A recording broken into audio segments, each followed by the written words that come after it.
Hello good morning students. मित्रों આપણે last લેક્ચરમાં કાર્ય ઊર્જા પ્રમેય આ ટોપિક પૂર્ણ કરેલો છે, તો હવે આપણે તેનાથી આગળ વધીએ છીએ અને જેટલા પણ ટોપિક પૂર્ણ થયેલા છે એ ટોપિકને લગતા ઉદાહરણ અને સ્વાધ્યાયના દાખલા સોલ્વ કરીશું। જેમાં સૌપ્રથમ આપણે જોઈએ છીએ ઉદાહરણ 6.1 જેની રકમ આ પ્રમાણે છે।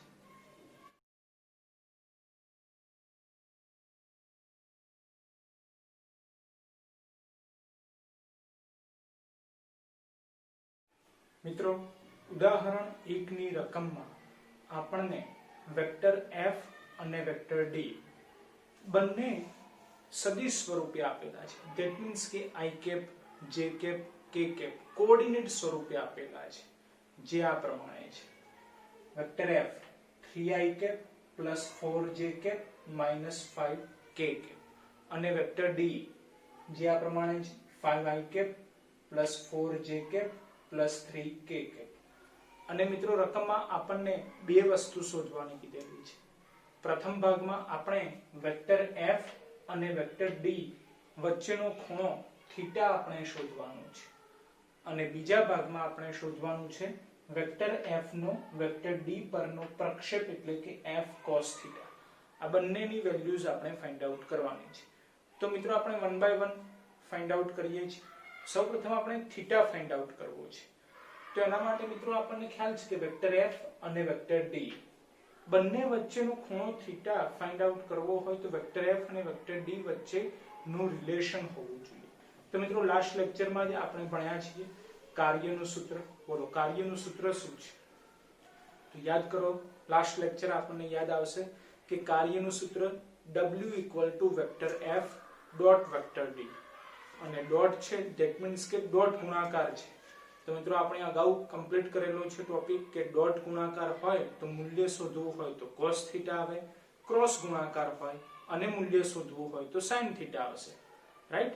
તો અત્યારે w vector f dot vector d that means કે vector f dot vector d નું મૂલ્ય શું થશે તો fd cos થીટા। બસ, તો આ જ સૂત્રનો આપણે ઉપયોગ કરવાનો છે, રાઈટ? જો અહીં લખેલું છે vector f dot vector d fd cos theta અને આપણે થીટા શોધવાનું છે માટે cos થીટા ને કરતા બનાવીએ છીએ। ચલો તો cos થીટા ને કરતા બનાવો તો આ fd છેદમાં આવી જશે, બરાબર? એટલે cos theta vector f dot vector d fd। હવે સિમ્પલ છે, વેક્ટર f અને વેક્ટર d બંને આપણને સદિશ સ્વરૂપે આપેલા છે, વેલ્યુઝ મૂકવાની છે અને સાદુરૂપ આપીને આન્સર લાવવાનું છે, રાઈટ? જો વેક્ટર f ની વેલ્યુ આપણે મૂકેલી છે 3i cap 4j cap 5k cap એટલે 3 4 5 પછી ડોટ છે વેક્ટર d ની વેલ્યુ પણ આપણને રકમમાં આપેલી છે 5i cap 4j cap 3k cap એટલે કે 5 4 3 અને છેદમાં આપણે f નું મૂલ્ય લખવાનું છે અને ગુણાકારમાં d નું મૂલ્ય લખવાનું છે। મિત્રો સદિશ ઉપરથી તેનું મૂલ્ય કઈ રીતે લખાય એ આપણે ચેપ્ટર નંબર 4 માં ડિસ્કસ કરેલું છે કે વર્ગમૂળમાં તેના ઘટકોના વર્ગોનો સરવાળો, રાઈટ? તો વર્ગમૂળ બોલો 3 નો વર્ગ 9 4 નો વર્ગ 16 5 નો વર્ગ 25, ઓકે? એ જ રીતે d તો વર્ગમૂળમાં તેના ઘટકોના વર્ગોનો સરવાળો એટલે વર્ગમૂળમાં બોલો 5 નો વર્ગ 25 4 નો વર્ગ 16 3 નો વર્ગ 9, ઠીક છે? ચલો તો આગળ વધીએ। હવે આનો ડોટ ગુણાકાર કરવાનો છે। મિત્રો બે સદિશોનો ડોટ ગુણાકાર કરવાની પદ્ધતિ પણ આપણે ચેપ્ટર નંબર 4 માં ડિસ્કસ કરેલી છે, તો એ જ પ્રમાણે ડોટ ગુણાકાર કરવાનો છે। બોલો 3 * 5 15 થશે, બોલો 4 * 4 16 થશે, બોલો -5 * 3 -15 થશે અને છેદમાં 9 + 16 + 25 એટલે 50 નું વર્ગમૂળ, ફરીથી 25 + 16 + 9 એટલે 50 એનું વર્ગમૂળ, બોલો +15 -15 કેન્સલ, વર્ગમૂળમાં 50 વર્ગમૂળમાં 50 એટલે 50 થઈ જશે અને ઉપર છે 16, કેલ્ક્યુલેટર વડે સાદુરૂપ આપો 16 / 50 તો આન્સર આવશે 0.32। પરંતુ મિત્રો આપણે થીટા શોધવાના છે तो सिंपल cos सामे जाए એટલે cos इनवर्स बनी जाए। તો theta equal to cos inverse 0.32. હવે આ cos 0.32 એ નેચરલ cos માં જોવાના અને કયો ખૂણો મળે છે એ આપણે ચેક કરવાનું, જે આપણે અગાઉ શીખવાડેલું છે એ પ્રમાણે, રાઈટ. તો આપણને ખ્યાલ આવશે કે cos 0.32 માટે જે ખૂણો મળે છે એ એપ્રોક્સિમેટલી 71.3 ડિગ્રી છે, રાઈટ. તો અત્યારે મિત્રો આપણે બે ભાગ શોધવાના હતા. પહેલા ભાગમાં વેક્ટર f અને વેક્ટર d વચ્ચેનો ખૂણો શોધવાનો હતો, જે આપણને મળી ગયો છે, theta equal to 71.3 degree, right. હવે ડિસ્કસ કરીએ છીએ બીજા ભાગ વિશે, કે જેમાં આપણે વેક્ટર f નો વેક્ટર d પરનો પ્રક્ષેપ શોધવાનો છે. મિત્રો પ્રક્ષેપની વાત પણ આપણે ચોથા ચેપ્ટરમાં સ્વાધ્યાયના એક દાખલામાં ડિસ્કસ કરી હતી, જેના આધારે આપણે કહી શકીએ કે વેક્ટર f નો વેક્ટર d પરનો પ્રક્ષેપ, ધેટ મીન્સ કે f cos θ આપણે શોધવાનો છે. આ જે સૂત્ર છે એ જ એપ્લાય કરવાનું છે. Vector f dot vector d equal to fd cos θ, પરંતુ આમાંથી આપણે f cos θ ને કરતા બનાવવાના છે. તો જો તો f cos θ ને કરતા બનાવીએ તો d છેદમાં આવી જશે. તો સૂત્ર આ પ્રમાણે મળશે, f cos θ equal to vector f dot vector d upon d. Okay, બોલો vector f dot vector d. તો vector f dot vector d આપણે શોધેલા છે, જે મળે છે 16, એટલે 16 લખી દીધા છે. છેદમાં d છે, d એ પણ આપણે શોધેલા છે, વર્ગમૂળમાં 50, એટલે વર્ગમૂળમાં 50 લખેલા છે. તો વર્ગમૂળમાં 50 લેવાના, કેલ્ક્યુલેટર વડે જે આન્સર આવે એ આન્સરને 16 વડે ડિવાઈડ કરી દેવાનું, એટલે તમને f cos θ નું સાદુરૂપ એપ્રોક્સિમેટલી મળી જશે 2.26 ન્યૂટન. તો મિત્રો આપણે બીજા ભાગમાં વેક્ટર f નો વેક્ટર d પરનો પ્રક્ષેપ, ધેટ મીન્સ f cos θ શોધવાના હતા, જે મળે છે. મિત્રો હવે આપણે જોઈએ છે ઉદાહરણ 6.3, જેની રકમ આ પ્રમાણે છે.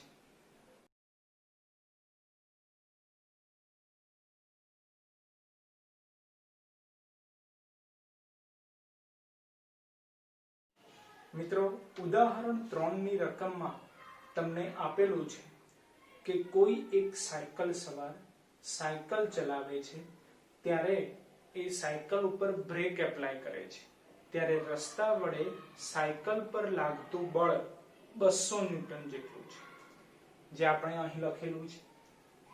રસ્તા વડે સાયકલ પર લાગતું બળ F ઇક્વલ ટુ 200 ન્યૂટન જેટલું છે. હવે સાયકલ સવાર બ્રેક એપ્લાય કરે છે, એ બ્રેક એપ્લાય કરે છે, પરિણામે સાયકલ કંઈક અંતર કાપે છે, ધેટ મીન્સ કે ઘસડાય છે, અને પછી સાયકલ સ્થિર થાય છે. તો મિત્રો રકમમાં આપેલું છે કે સાયકલ 10 મીટર જેટલું અંતર કાપીને સ્થિર થાય છે. તો એ અંતર d ઇક્વલ ટુ 10 મીટર છે, અને ત્યારબાદ સાયકલ સવાર સ્થિર થઈ જાય છે. તો મિત્રો આપણે બે પાર્ટ શોધવાના છે. પ્રથમ પાર્ટમાં આપણે રસ્તા વડે સાયકલ પર થતું કાર્ય શોધવાનું છે, અને બીજા પાર્ટમાં આનાથી ઉલટું શોધવાનું છે, એટલે કે સાયકલ વડે રસ્તા પર થતું કાર્ય શોધવાનું છે. હવે મિત્રો ખાસ ધ્યાન આપજો કે બે વસ્તુ જે શોધવાની છે બંનેમાં શબ્દોનો ફેરફાર છે. ધેટ મીન્સ કે કહી શકાય કે દાખલામાં શબ્દોની રમત છે. દાખલો એકદમ સિમ્પલ છે, પરંતુ શબ્દોની ગોઠવણી આપણે કરવાની છે. ફર્સ્ટ પાર્ટમાં આપણે શોધવાનું છે કે રસ્તા વડે સાયકલ પર થતું કાર્ય. ચલો તો કાર્યનું સૂત્ર આપણે એપ્લાય કરીએ. W equal to vector f dot vector d, vector f dot vector d dot ગુણાકાર છે, એટલે cos θ આવશે, જો એનું મૂલ્ય ધ્યાનમાં લઈએ તો fd cos θ. હવે મિત્રો ખાસ ધ્યાન રાખો કે જ્યારે પણ વાહનમાં બ્રેક એપ્લાય થાય છે ત્યારે ઘર્ષણ બળ ઉદ્ભવે છે. કારણ કે સિમ્પલ છે, આપણને ખ્યાલ છે કે આપણે વાહનમાં બ્રેક એપ્લાય કરીએ તો પરિણામે વાહનની ગતિ કેવી થાય છે? ધીમી થાય છે. અને ધીમી થાય છે ધેટ મીન્સ કે બળ અને સ્થાનાંતર પરસ્પર વિરુદ્ધ દિશામાં છે. અને જો બળ અને સ્થાનાંતર પરસ્પર વિરુદ્ધ દિશામાં હોય તો તેમની વચ્ચેનો ખૂણો કેટલો બને? બળ ડાબી તરફ છે, સ્થાનાંતર જમણી તરફ છે. બોલો તેમની વચ્ચેનો ખૂણો કયો રચાય?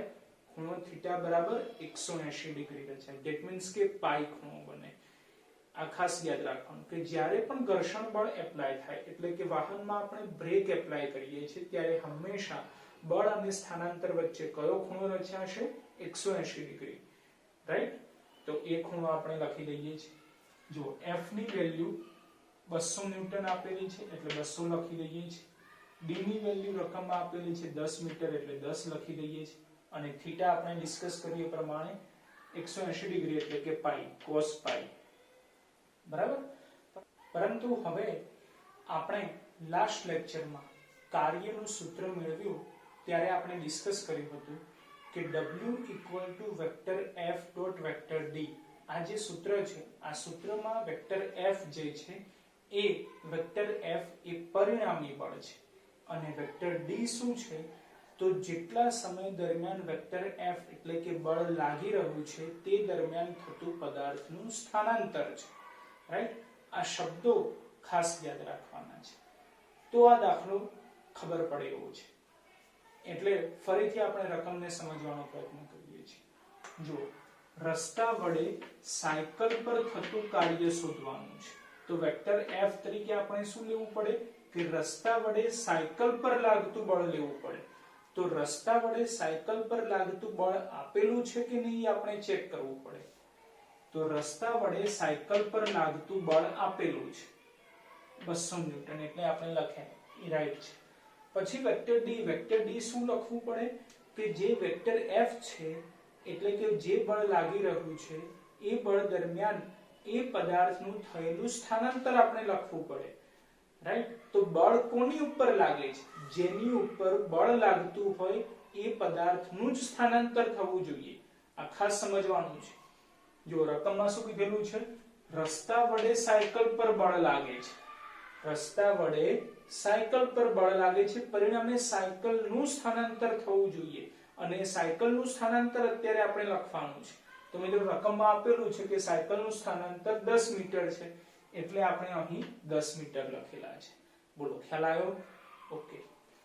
ચલો તો cos પાઈ ની વેલ્યુ -1 અને 200 ગુણ્યા 10 એટલે કે -2000 જૂલ. કાર્યનું એકમ જૂલ. તો પહેલો પાર્ટ પૂરો જેમાં આપણે W એટલે કે કાર્ય શોધવાના હતા જે મળે છે -2000 જૂલ. હવે બીજો પાર્ટ આનાથી ઉલટો છે. જેમ કે ફર્સ્ટ પાર્ટમાં આપણે શોધવાનું હતું કે રસ્તા વડે સાયકલ પર થતું કાર્ય, તો હવે બીજા પાર્ટમાં આપણે શોધવાનું છે કે સાયકલ વડે રસ્તા પર થતું કાર્ય. બરાબર. તો સૌપ્રથમ આપણે સાયકલ વડે રસ્તા પર લાગતું બળ શોધવું પડે કારણ કે રકમમાં શું આપેલું છે? જુઓ રકમમાં રસ્તા વડે સાયકલ પર લાગતું બળ આપેલું છે. રસ્તા વડે સાયકલ પર લાગતું બળ 200 ન્યૂટન હોય તો સામે સાયકલ વડે પણ રસ્તા પર લાગતું બળ 200 ન્યૂટન જ હોય. કેવી રીતે? તો સિમ્પલ. આપણે અગાઉ ચેપ્ટર નંબર 5 માં ન્યૂટનનો ગતિનો ત્રીજો નિયમ ભણી ગયા. આઘાત અને પ્રત્યાઘાત સમાન મૂલ્યના અને પરસ્પર વિરુદ્ધ દિશામાં હોય છે. તો આ નિયમના આધારે આપણે કહી શકીએ કે રસ્તા વડે સાયકલ પર લાગતું બળ 200 ન્યૂટન છે તો સાયકલ વડે રસ્તા પર લાગતું બળ પણ કેટલું હોય? 200 ન્યૂટન જ હોય પરંતુ એની દિશા કેવી હોય? વિરુદ્ધ હોય. માટે -200 ન્યૂટન લખવાનું. રાઈટ. જો અહીં લખેલું છે ન્યૂટનના ગતિના ત્રીજા નિયમ પ્રમાણે સાયકલ વડે રસ્તા પર લાગતું બળ -200 ન્યૂટન મળે. રાઈટ. હવે જેની પર બળ લાગે છે એનું કંઈક સ્થાનાંતર થવું જોઈએ. જેમ કે રસ્તા વડે સાયકલ પર બળ લાગે છે તો પરિણામે સાયકલનું 10 મીટર જેટલું સ્થાનાંતર થાય છે. તો એના આધારે આપણે કાર્ય શોધ્યું તો -2000 જૂલ મળે છે. તો હવે સાયકલ વડે રસ્તા પર બળ લાગે છે તો શું રસ્તાનું સ્થાનાંતર થાય છે કે નહીં ચેક કરવું પડે. જરા લોજિક વિચારજો. સાયકલ વડે રસ્તા પર બળ લાગે તો શું કદી રસ્તાનું સ્થાનાંતર થાય? ના થાય. સ્થાનાંતર કોનું થાય છે? સાયકલનું જ થાય છે. રસ્તાનું થતું નથી. તો રસ્તાનું સ્થાનાંતર નથી થતું ધેટ મીન્સ કે રસ્તાનું સ્થાનાંતર કેવું લેવું પડે? શૂન્ય લેવું પડે. રાઈટ. જો અહીં લખેલું છે આ બળ વડે રસ્તાનું સ્થાનાંતર થતું ન હોવાથી D = 0 અને જો D 0 મળી ગયા તો સૂત્ર W = D માં D ની વેલ્યુ જો 0 મૂકી દઈએ તો 0 નો ગુણાકાર ગમે તેની જોડે કરીએ આન્સર 0 જ મળશે. રાઈટ. એટલે કે સાયકલ વડે રસ્તા પર બળ લાગે છે પરંતુ સાયકલ વડે રસ્તાનું કોઈ પણ પ્રકારનું સ્થાનાંતર થતું નથી માટે કાર્ય કેવું થઈ જાય? શૂન્ય થઈ જાય. ઓકે, ખ્યાલ આવ્યો દાખલો? એકદમ સિમ્પલ છે, ફક્ત શબ્દોની મારામારી છે. રાઈટ મિત્રો, હવે આપણે જોઈએ છીએ સ્વાધ્યાય 6.11 જેની રકમ આ પ્રમાણે છે.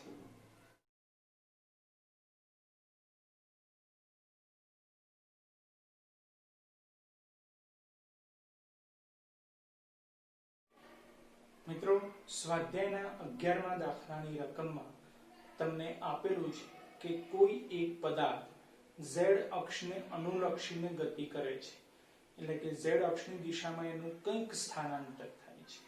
તો મિત્રો સિમ્પલ છે કે xy દિશામાં સ્થાનાંતર થતું નથી, ફક્ત z અક્ષની દિશામાં સ્થાનાંતર થાય છે અને એ પણ 4 મીટર જેટલું. તો આપણે સ્થાનાંતર વેક્ટર d વેક્ટર સ્વરૂપે લખવા છે. તો સિમ્પલ આપણે અગાઉના ચેપ્ટરમાં ભણી ગયા છે કે વેક્ટર ઇક્વલ ટુ મૂલ્ય ગુણ્યા એકમ સદિશ. વેક્ટર ઇક્વલ ટુ મૂલ્ય ગુણ્યા એકમ સદિશ. તો z અક્ષની દિશામાં થતું સ્થાનાંતર 4 મીટર આપેલું છે, એનું મૂલ્ય થયું કહેવાય. અને એકમ સદિશ લખવો હોય તો એ કઈ દિશામાં 4 મીટર જેટલું સ્થાનાંતર કરે છે? z અક્ષની દિશામાં. બોલો, z અક્ષની દિશામાંનો એકમ સદિશ kk. તો આપણે વેક્ટર d લખી શકીએ 4kk, જે આપણે લખેલા છે. રાઈટ? અને વેક્ટર f એટલે કે પદાર્થ પર લાગતું બળ તમને સદિશ સ્વરૂપે આપેલું છે, જે આ પ્રમાણે છે -ik + 2jk + 3kk. તો આપણે કાર્ય શોધવાનું છે, કાર્ય w શોધવાનું છે. વેક્ટર f અને વેક્ટર d આપેલા છે, તો સિમ્પલ ડોટ ગુણાકાર કરી દઈએ એટલે કાર્ય મળી જશે. રાઈટ? કાર્ય w = vector f dot vector d. Vector f -1 2 3 dot vector d. Vector d ની વેલ્યુ 4kk. બરાબર છે? હવે મિત્રો ખાસ ધ્યાન રાખજો કે આપણે ચેપ્ટર નંબર 4 માં ડોટ પ્રોડક્ટ અને ક્રોસ પ્રોડક્ટ ના ગુણધર્મો વિશે ભણી ગયેલા, જેમાં આપણે ડિસ્કસ કર્યું હતું કે i ડોટ k કરીએ તો આન્સર 0 આવશે, j ડોટ k કરીએ તો પણ આન્સર 0 આવશે, પરંતુ k ડોટ k કરીએ તો આન્સર 1 આવશે. એટલે આ -1 છે એને આપણે i કહી શકીએ.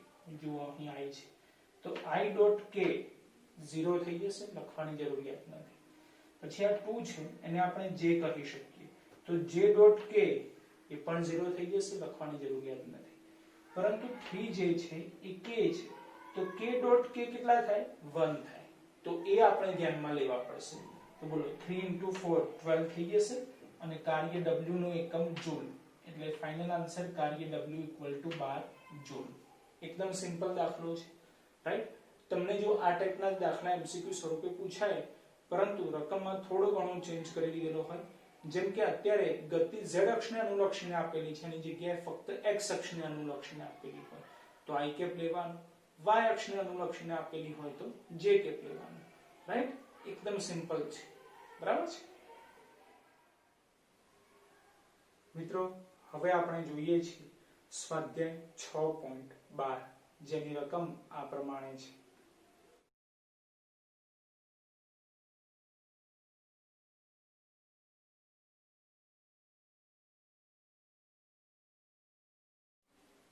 મિત્રો, સ્વાધ્યાયના 12મા દાખલાની રકમમાં તમને આપેલું છે કે કોઈ એક પ્રયોગ દરમિયાન ઇલેક્ટ્રોન અને પ્રોટોનની ગતિ ઉર્જા અને તેમનું દળ આપેલું છે, જે આ પ્રમાણે છે. ઇલેક્ટ્રોનની ગતિ ઉર્જા ke 10 કિલો ઇલેક્ટ્રિક વોલ્ટ આપેલ છે. મિત્રો એકમ ધ્યાન રાખજો, ઉર્જાના એટલે કે આપણે કાર્ય સ્વરૂપે પણ કહી શકીએ, કારણ કે આપણે અગાઉ વાતચીત કરેલી છે કે ગતિ ઉર્જાની વ્યાખ્યા શું હતી? કે પદાર્થની ગતિના કારણે કાર્ય કરવાની ક્ષમતાને ગતિ ઉર્જા કહે છે. રાઈટ? ધેટ મીન્સ કે આપણને ખ્યાલ છે કે ઉર્જા અને કાર્ય બંનેના એકમો પારિમાણિક સૂત્રો સમાન છે.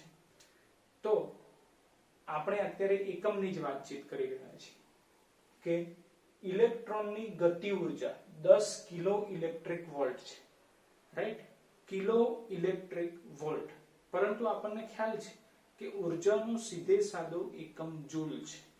તો આપણે ઇલેક્ટ્રિક વોલ્ટમાંથી જૂલમાં કન્વર્ટ કરવો પડે.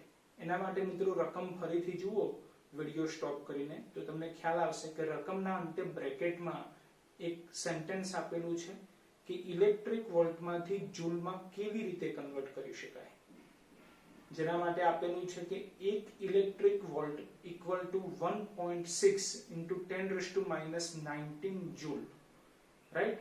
એટલે ઇલેક્ટ્રિક વોલ્ટમાંથી જૂલમાં કન્વર્ટ કરવા માટે આપણે 1.6 ગુણ્યા 10⁻⁻19 વડે મલ્ટીપ્લાય કરવા પડશે, બરાબર?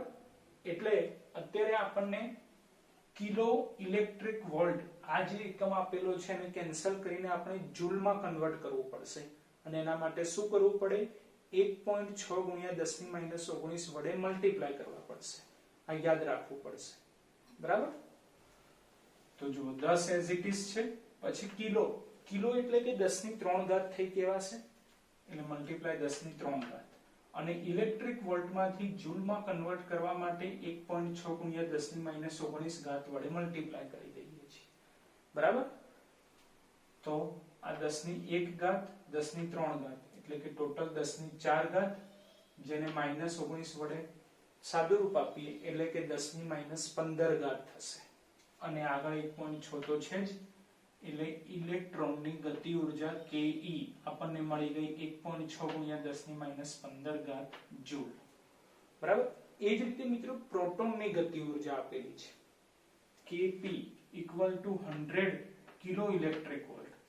100 છે એટલે કે એને 10 ની ઘાતના સ્વરૂપમાં આપણે લખવું છે, તો 10 નો વર્ગ લખવો પડે, એટલે 100 એટલે કે 10 નો વર્ગ, કિલો એટલે કે 10⁻³ ઘાત, અને ઇલેક્ટ્રિક વોલ્ટમાંથી જૂલમાં કન્વર્ટ કરવા માટે 1.6 ગુણ્યા 10⁻⁻19 ઘાત વડે મલ્ટીપ્લાય કરી દઈએ, તો 1.6 એઝ ઇટ ઇઝ 10⁻³ ઘાત ગુણાકારમાં 10⁻² ઘાત ગુણાકારમાં 10⁻⁻19 ઘાત, એટલે સાદુરૂપ આપીએ તો 10⁻14 ઘાત, જે થઈ જશે જૂલમાં. તો ઇલેક્ટ્રોનની ગતિ ઉર્જા અને પ્રોટોનની ગતિ ઉર્જા બંને હવે આપણે જૂલમાં કન્વર્ટ કરી દીધી છે, ઓકે? આગળ મિત્રો ઇલેક્ટ્રોન અને પ્રોટોનનું દળ આપેલું છે. ઇલેક્ટ્રોનનું દળ 9.11 ગુણ્યા 10⁻31 ઘાત કિલોગ્રામ, અને પ્રોટોનનું દળ mp ઇક્વલ ટુ 1.67 ગુણ્યા 10⁻27 કિલોગ્રામ. તો મિત્રો આપણે નક્કી કરવાનું છે કે ઇલેક્ટ્રોન અને પ્રોટોન બંનેમાંથી કોની સ્પીડ વધારે છે. તો એ નક્કી કરવા માટે આપણે તેનો ગુણોત્તર ફાઇન્ડ આઉટ કરી લઈશું. એટલે અત્યારે આપણે VE/Vp શોધવાના છે. ઇલેક્ટ્રોનનો વેગ છેદમાં પ્રોટોનનો વેગ શોધવાના છે. તેના માટે મિત્રો બંનેની ગતિ ઉર્જા આપેલી છે અને દળ આપેલું છે, તો ગતિ ઉર્જાનું સૂત્ર એપ્લાય કરી દઈએ, બરાબર છે? તો KE/Kp, બોલો ગતિ ઉર્જાનું સૂત્ર K = ½ mv², એટલે ½ me ve² ½ mp vp², બોલો હાફ કેન્સલ. me ઇલેક્ટ્રોનનું દળ 9.11 ગુણ્યા 10⁻31 ઘાત, ve² એઝ ઇટ ઇઝ, છેદમાં mp પ્રોટોનનું દળ 1.67 ગુણ્યા 10⁻27 ઘાત ગુણાકારમાં vp². હવે સાદુરૂપ ખાસ ધ્યાન આપજો, બરાબર છે? ચલો ve²/vp² ને કરતા બનાવો, તો ke ની જોડે 1.67 ગુણ્યા 10⁻27 ઘાત ગુણાશે, અને kp ની જોડે 9.11 ગુણ્યા 10⁻31 ઘાત ગુણાશે, બરાબર? જો તો ke અને kp આપેલા છે, બોલો ke કેટલા છે? 1.6 ગુણ્યા 10⁻15 ઘાત, જોડે 1.67 ગુણ્યા 10⁻27 ઘાત ગુણાકારમાં છે, બોલો kp ની વેલ્યુ કેટલી છે? 1.6 ગુણ્યા 10⁻14 ઘાત, જોડે 9.11 ગુણ્યા 10⁻31 ઘાત ગુણાકારમાં છે. હવે મિત્રો આ વર્ગ છે, દૂર કરવા માટે વર્ગમૂળ લેવું પડશે, એટલે સામે વર્ગમૂળ આવી જશે. તો VE/Vp ઇક્વલ ટુ, ચલો 1.6 ગુણ્યા 1.67 એટલે 2.67, 15 + 27 એટલે 10⁻42 ઘાત, છેદમાં 1.6 ગુણ્યા 9.11 એટલે 14.57, -14 - 31 એટલે કે 10⁻45 ઘાત, પરંતુ એનું વર્ગમૂળ છે, બરાબર? સાદુરૂપ ધ્યાન આપજો, પરીક્ષામાં સાદુરૂપમાં જ પ્રોબ્લેમ થાય છે, અને પછી આપણે કોઈકને કહીએ તો કેવું લાગે? કેલ્ક્યુલેટર યુઝ કરતા ના આવડે, બરાબર? શરમજનક વાત છે. ધોરણ 11 સાયન્સમાં આવ્યા પછી આપણને ફક્ત કેલ્ક્યુલેટર યુઝ કરતા ના આવડે અને સાદુરૂપના માર્ક્સ કપાય તો કેવું લાગે? જરા વિચારી જુઓ. બરાબર છે, એટલે ધ્યાન આપજો પૂરેપૂરું. 2.67 ભાગ્યા 14.57 એટલે 0.183. પછી -45 ઉપર જાય તો +45 એટલે કે 10 ની 3 ઘાત અને એનું વર્ગમૂળ. હવે મિત્રો વર્ગમૂળ લેવાનું હોય તો આપણને ખ્યાલ છે કે વર્ગમૂળ લેવું હોય તો બેકી ઘાત હોવી જોઈએ. 10 ની જે ઘાત હોય કેવી હોવી જોઈએ? બેકી ઘાત હોવી જોઈએ. એવી જ રીતે મિત્રો યાદ રાખો કે જ્યારે ઘનમૂળ લેવું હોય તો 10 ની જે ઘાત હોય એ 3 વડે ભગાવવી જોઈએ, રાઈટ? એવી રીતે વર્ગમૂળ લેવાનું છે તો 10 ની ઘાત એવી હોવી જોઈએ કે જે 2 વડે ભગાતી હોવી જોઈએ, બરાબર? તો 3 ને આપણે 2 વડે ભાગી ન શકીએ તો સિમ્પલ છે કે આપણે 10 ની 3 ઘાતની જગ્યાએ 10 ની 2 ઘાત કરવી પડે અથવા તો 10 ની 4 ઘાત કરવી પડે. તો હવે 10 ની 2 ઘાત એટલે કે 1 ઘાત ઓછી કરવાની છે અને 10 ની 4 ઘાત એટલે કે 1 ઘાત વધારવાની છે. તેના માટે પોઈન્ટ ડાબી તરફ પોઈન્ટ જમણી તરફ ખસવું પડે અને એમાં પરીક્ષામાં ઉતાવળમાં કન્ફ્યુઝન થઈ જાય છે. તેના માટે આપણી જોડે એક સિમ્પલ મેથડ છે કે 10 ની 3 ઘાત, બોલો 10 ની 3 ઘાત એટલે કેટલા થાય? 1000 થશે. તો કેલ્ક્યુલેટર વડે 0.183 ગુણ્યા 1000 કરી દેવાના એટલે આન્સર આવશે 183, બરાબર? એટલે આ 10 ની 3 ઘાત ગાયબ થઈ ગઈ અને વર્ગમૂળ છે, બોલો 183 નું વર્ગમૂળ આપણે કેલ્ક્યુલેટર વડે શોધી શકીએ, જે મળશે આપણને 13.52. આ એકદમ સિમ્પલ મેથડ છે, ક્યાંય કોઈ પણ પ્રકારની ભૂલ ન પડે, બરાબર છે? તો VE/VP આપણને મળે છે 13.52. પરંતુ આપણે નક્કી કરવાનું છે કે ઇલેક્ટ્રોનની ઝડપ વધારે છે કે પ્રોટોનની ઝડપ વધારે છે. તેના માટે VP ને સામે મલ્ટીપ્લાય કરી દઈએ તો VE = 13.52 VP, જે દર્શાવે છે કે ઇલેક્ટ્રોનની ઝડપ વધારે છે. તો મિત્રો સિમ્પલ આપણે કોની ઝડપ વધારે છે નક્કી કરવાનું હતું. તો અત્યારે માલુમ પડે છે કે ઇલેક્ટ્રોનની ઝડપ પ્રોટોન કરતા વધારે છે.